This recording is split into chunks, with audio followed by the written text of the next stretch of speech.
Frères et sœurs, nous sommes dans la joie de pouvoir partager ce temps de culte qui a été préparé d'abord par notre président, le pasteur Christian Bonnet, qui a enregistré et filmé chez lui à Lyon la prédication, et avec les différents collaborateurs présents qui arrivent, malgré le confinement, à continuer de travailler grâce à ce lien d'Internet qui nous permet de rester en communion les uns avec les autres. Nous pensons à toutes les personnes handicapées visuelles, les solos, les couples, les familles qui participent à ce culte et qui sont en communion de prière les uns avec les autres depuis leur logement. La grâce du Seigneur nous est donnée à chacun de nous, à nous tous, dans ce temps particulier. Amen. Je vous invite à la prière de louange de reconnaissance. Seigneur notre Dieu, pour toi, un jour est comme 1000 ans, dit le psalmiste. Non que tu sois le Dieu d'une éternité qui s'effiloche dans la relativité élastique du temps, mais au contraire, tu es le Dieu du présent, celui qui est, comme l'a découvert Moïse, celui qui était présent le 22 mars 1920 au rassemblement de création de la cause, celui qui a accompagné chaque décennie de ses engagements fidèles, celui qui aujourd'hui nous inspire, nous guide, nous accompagne. À chaque étape de la longue vie de la cause, pendant ces 100 années, tu as suscité des témoins pour annoncer l'Évangile, des serviteurs pour prendre soin des plus vulnérables. C'est pourquoi, aujourd'hui, nous nous unissons ensemble dans une prière de reconnaissance. Reçois-la comme un bouquet de fleurs. Merci pour tous ceux, petits et grands, qui à travers la cause ont connu ton amour et t'ont rencontré comme leur Créateur et leur Seigneur. Merci pour ces enfants de Corée, Madagascar, Haïti, Cameroun, Togo, Roumanie, qui ont pu grandir entourés d'affection grâce à l'adoption et au parrainage. Merci pour leur sourire, leur tendresse, leur drôlerie, qui nous ont apporté tant d'espérance et ont soutenu notre dynamisme humanitaire.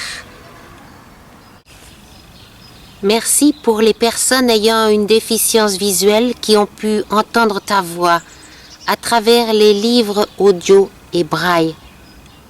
Merci pour la fraternité profonde, découverte et célébrée dans les séjours adaptés. Merci pour les milliers de lunettes distribuées et les milliers de regards qui ont retrouvé leur acuité. Merci pour les adolescents qui ont trouvé un sens à leur vie en suivant l'histoire de Pavel ou de Gautier. Pour les passionnés d'histoire qui ont été inspirés par l'exemple de Luther, Calvin, Marie Durand, Jeanne d'Albret.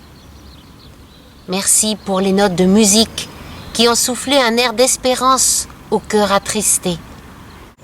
Merci pour les célibataires qui ont été écoutés, accueillis, compris, accompagnés.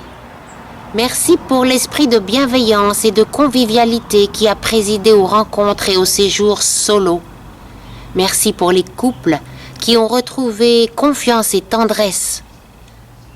Pour les familles réconciliées.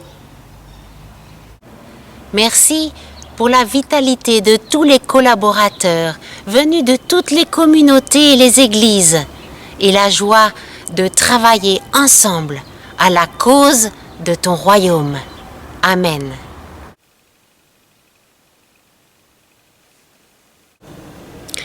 Dans ces temps d'incertitude et d'angoisse, au moment où nous éprouvons cruellement le sentiment de notre impuissance et de notre fragilité, c'est vers toi, Seigneur, que nous nous tournons dans la confiance et l'humilité.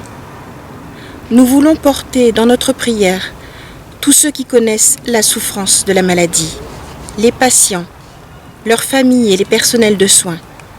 Nous voyons leur courage, leur abnégation, et nous les reconnaissons tous comme nos frères et sœurs. Fortifie-les, Seigneur, et que ta grâce et la certitude de ton amour les accompagnent dans cette épreuve. Nous te remettons également tous ceux pour qui ce temps de confinement est un temps d'isolement et qui le ressentent comme un abandon, privés de leur famille, de leurs amis et coupés de leurs habitudes. Pour que nous apprenions à les accueillir où qu'ils soient et à entamer avec eux un dialogue fraternel, dirige-nous, Seigneur, afin que nous partagions cette espérance que tu nous as donnée. Nous te confions aussi les dirigeants de tous les pays qui, à cette heure, doivent faire face à des situations très graves. Inspire-les afin qu'ils fassent preuve de discernement et de bienveillance dans leurs décisions. Car à cette heure, comme à tout moment de notre vie, nous sommes entre tes mains et avec le Christ, nous voulons te prier. Notre Père qui es aux cieux, que ton nom soit sanctifié, que ton règne vienne, que ta volonté soit faite sur la terre comme au ciel. Donne-nous aujourd'hui notre pain de ce jour. Pardonne-nous nos offenses comme nous pardonnons aussi à ceux qui nous ont offensés. Et ne nous laisse pas entrer en tentation, mais délivre-nous du mal. Car c'est à toi qu'appartiennent le règne, la puissance et la gloire, pour les siècles des siècles. Amen.